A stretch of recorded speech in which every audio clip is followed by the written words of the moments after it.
In times of conflict and in times of peace, we are lifeline for the abused, a megaphone for the silenced, and a steadfast ally to those who risk everything to defend the rights of others. Some of this work is visible, and you obviously know this very well. Much of it unfolds beyond the camera's reach, but in every case, it deeply and enduringly is felt by the people we serve. In 2025, my staff, working in 87 countries, undertook more than 5,000 human rights monitoring missions and observed more than 1,300 trials. Worldwide, my office directly supported 67,000 survivors of torture and contemporary forms of slavery and their families.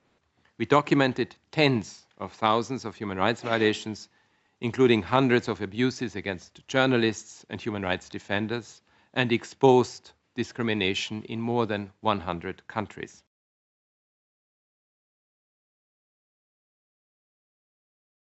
Our advocacy continued to sound the alarm on actual and potential abuses. In several countries, our engagement helped reduce the use of the death penalty or prevent its expansion. Globally, we contributed to the release of more than 4,000 people from arbitrary detention, which was some 1,000 more than the previous year.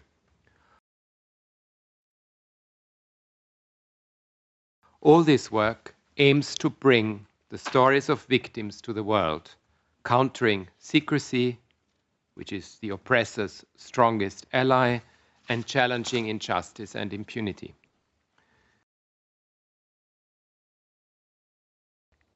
Last year, youth-led protests emerged across several regions aimed at challenging systems that perpetuate inequality, corruption, and subjugation. Historically, human rights account for an extremely small portion of all United Nations spending, and we need to step up support for this low-cost, high-impact work that helps stabilize communities, builds trust in institutions, and supports lasting peace. We are currently in survival mode. We are delivering under strain, and I just want to give you some consequences of our reduced funding. Last year, we managed to undertake less than half the number of human rights monitoring missions if you compare it with 2024. That means less evidence for prevention and protection.